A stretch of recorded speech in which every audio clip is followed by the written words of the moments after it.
जनक का सबसे बड़ा बलिदान। ऋषि और अदिति की खुशी के लिए जनक ने साइन किए तलाक के पेपर्स। कियारा गॉसिप पर आज हम उस महा ट्विस्ट की गहराई में उतरने वाले हैं जिसने जनक की पूरी दुनिया को एक ही झटके में तबाह कर दिया है। जनक के हाथों में तलाक के वो कागज हैं जिन पर उसका एक साइन उसकी जिंदगी की सबसे बड़ी हार तय करने वाला है। एसपी ऋषि, जो कभी जनक की ढाल हुआ करते थे, आज उसी जनक को एक अजनबी की तरह घूर रहे हैं। मंत्री के गुंडे अंकुश ने जंगल में जो खौफनाक जाल बिछाया था, उसका नतीजा इतना भयंकर होगा ये किसी ने सपने में भी नहीं सोचा था। कहानी में इस वक्त जो भूचाल आया है वो जनक के हर उस रिश्ते को तार तार कर रहा है जिसे उसने बड़ी मुश्किल से संजोया था। जंगल के उस भयानक मंजर को याद करना जरूरी है जहां ऋषि को बचाने के लिए जनक ने अपनी जान की बाजी लगा दी थी। घूंघट की आड़ में छुपकर जनक ने अपनी परवाह किए बिना उस खूंखार गुंडे अंकुश और उसके आदमियों का सामना किया। एक पत्नी के तौर पर उसने अपना हर फर्ज निभाया, लेकिन जब ऋषि को गंभीर चोट लगी और उसकी आंखों के सामने अंधेरा छाने लगा तो वहीं से जनक की किस्मत के पन्नों पर एक बहुत बड़ा श्राप लिख दिया गया। अस्पताल के सफ़ेद कमरों में जब ऋषि को होश आया तो जनक की आंखों में एक उम्मीद की किरण जागी थी कि उसका प्यार मौत के मुंह से वापस लौट आया है। लेकिन ये उम्मीद कुछ ही पलों में कांच की तरह चकनाचूर हो गई जब ऋषि ने आंखें खोलते ही जनक को पहचानने से साफ इनकार कर दिया। ऋषि की याददाश्त पूरी तरह से जा चुकी है। उसके दिमाग ने अपने हालिया अतीत को, जनक के साथ अपनी शादी को, उसके साथ बिताए हर उस खूबसूरत लम्हे को हमेशा के लिए मिटा दिया है। और सबसे ज्यादा दर्दनाक बात यह है कि ऋषि की जुबान पर जो पहला नाम आया वो जनक का नहीं बल्कि उसकी एक्स अदिति का था। ये वही अदिति है जिसने ऋषि की जिंदगी में वापस आने के लिए अपने मंगेतर कौशिक के साथ सगाई तोड़ दी है। अदिति के लिए ऋषि का ये मेमोरी लॉस किसी वरदान से कम नहीं है। वो जानती है कि ऋषि अब उस अतीत में जी रहा है जहां सिर्फ अदिति का राज था, जहां जनक का कोई वजूद ही नहीं था। अदिति ने इस सुनहरे मौके को हाथों हाथ लिया है और वो पूरी तरह से ऋषि की देखभाल करने वाली, एक परवाह करने वाली प्रेमिका का नाटक कर रही है। दूसरी तरफ जनक को इस बात का गहरा सदमा लगा है कि जिस इंसान के लिए उसने जंगल में दर दर की ठोकरें खाई, अपनी जान खतरे में डाली, वही इंसान आज उसे अपने कमरे से बाहर निकाल रहा है। ऋषि बार बार अदिति को अपने पास बुलाता है और जनक को एक अजनबी, एक अनजान औरत समझकर उस पर गुस्सा करता है। जनक का दिल हर उस पल खून के आंसू रोता है जब वो अपने ही पति को किसी और औरत का हाथ थामे हुए देखती है। कियारा गॉसिप के सभी दर्शकों को ये बात बहुत अच्छी तरह समझ आ रही होगी कि इस पूरे ड्रामे में ऋषि की मां तनुश्री और नीलू ने आग में घी डालने का काम किया है। तनुश्री हमेशा से जनक से नफरत करती आई है। वो कभी नहीं चाहती थी कि जनक जैसी लड़की उनके घर की बहू बने और इस समाज में उनके परिवार का नाम खराब करे। तनुश्री और मीलू ने मिलकर इस नाजुक स्थिति का पूरा फायदा उठाने की ठान ली है और घर के अंदर एक बहुत बड़ा मानसिक खेल शुरू कर दिया है। ये दोनों मिलकर लगातार ऋषि के दिमाग में ये बात डाल रही हैं कि जनक ही वो मनहूस इंसान है जिसकी वजह से ऋषि की जान खतरे में पड़ी और उसे अंकुश जैसे खूंखार गुंडे के चंगुल में फंसना पड़ा। तनुश्री का हर वार सीधा जनक के सीने पर खंजर की तरह लगता है क्योंकि वो सारा इल्जाम उसी पर मढ़ रही है।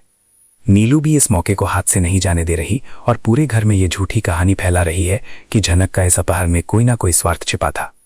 कियारा गॉसिप पर हम लगातार इस बात का विश्लेषण कर रहे हैं कि कैसे एक बेगुनाह इंसान को साजिशों के जाल में फंसाकर उसे उसी के घर में एक अपराधी बना दिया जाता है। जनक, जिसने अपनी जान की परवाह किए बिना जंगल में दर दर की ठोकरें खाईं, जिसने अपने सुहाग को बचाने के लिए मौत से आंखें मिलाईं, आज उसी सुहाग के सामने वो एक अजनबी और गुनहगार बनकर खड़ी है। अदिति की चालाकी इस वक्त 7वें आसमान पर है। उसने कौशिक से अपनी सगाई तोड़कर यह साबित कर दिया है कि वो अपने मतलब के लिए किसी भी हद तक जा सकती है और किसी की भी भावनाओं को कुचल सकती है। अब वो ऋषि के सामने एक ऐसी बेचारी और त्याग करने वाली प्रेमिका की छवि बना रही है जिसने अपना वर्तमान सिर्फ ऋषि के लिए दांव पर लगा दिया है। अदिति हर वक्त ऋषि के इर्द गिर्द मंडराती रहती है। उसे दवाइयां देने से लेकर उसके सिर पर पट्टी बांधने तक का हर काम वो जानबूझकर जनक के सामने करती है ताकि जनक अंदर ही अंदर घुटकर रह जाए।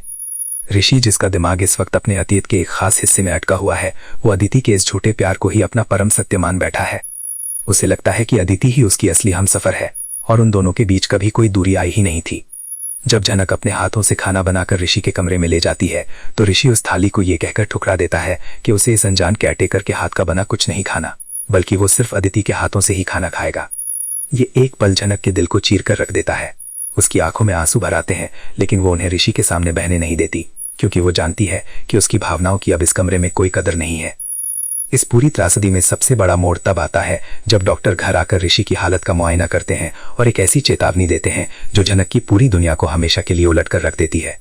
डॉक्टर पूरे परिवार के सामने ये स्पष्ट कर देते हैं कि ऋषि के दिमाग पर इस वक्त बहुत गहरा आघात लगा है और उसकी याददाश्त को वापस लाने के लिए उस पर कोई भी दबाव डालना उसकी जान के लिए जानलेवा साबित हो सकता है।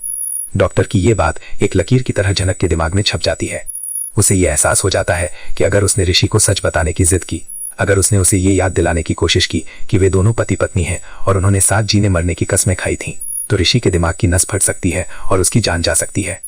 अपने प्यार को जिंदा रखने के लिए, अपने सुहाग की सांसों को चलने देने के लिए जनक एक ऐसा खौफनाक फैसला करती है जो कोई भी पत्नी आसानी से नहीं ले सकती। कियारा गॉसिप की इस एक्सक्लूसिव जानकारी के अनुसार जनक अपने तनुश्री इस मौके की ताक में ही बैठी थी। जैसे ही उसे झनक की इस कमजोरी का पता चलता है, वो अपने वकीलों से रातों रात तलाक के कागजात तैयार करवा लेती है। घर के उस बड़े हॉल में जहां कभी झनक ने एक बहू के रूप में कदम रखा था, आज वहीं उसके सामने एक मेज पर वे मनहूस कागज रख दिए जाते हैं। तनुश्री और नीलू की आंखों में एक शैतानी चमक है, जबकि अदिति दूर खड़ी अपनी इस जीत का जश्न अपने मन ही मन मना रही है। झनक के हाथ में एक कलम थमा दी जाती है। ये सिर्फ एक कलम नहीं है, बल्कि ये वो हथियार है जिससे झनक को अपनी ही किस्मत का कत्ल करना है। वो उन कागजों को निहारती है जिन पर साफ अक्षरों में लिखा है कि वो अपनी मर्जी से एसपी ऋषि की जिंदगी से हमेशा के लिए जा रही है और अब उसका इस परिवार या ऋषि से कोई रिश्ता नहीं होगा। उसके कानों में जंगल में बिताए गए वे पल गूंजने लगते हैं जब गुंडों से छुपते हुए ऋषि ने उसका हाथ थामा था। उसे वे सारी कस्में, वे सारे वादे याद आते हैं जो अब एक मजाक बनकर रह गए हैं। लेकिन फिर उसकी नज़र दूर कमरे में बैठे ऋषि पर पड़ती है, जो अपनी बीमारी से जूझ रहा है और अदिति के साथ मुस्कुरा रहा है। वो मुस्कुराहट जो कभी झनक की वजह से हुआ करती थी, आज किसी और के नाम हो चुकी है। झनक अपने कांपते हुए हाथों से उस कलम को कसकर पकड़ती है। उसके दिल में एक भयानक तूफान चल रहा है।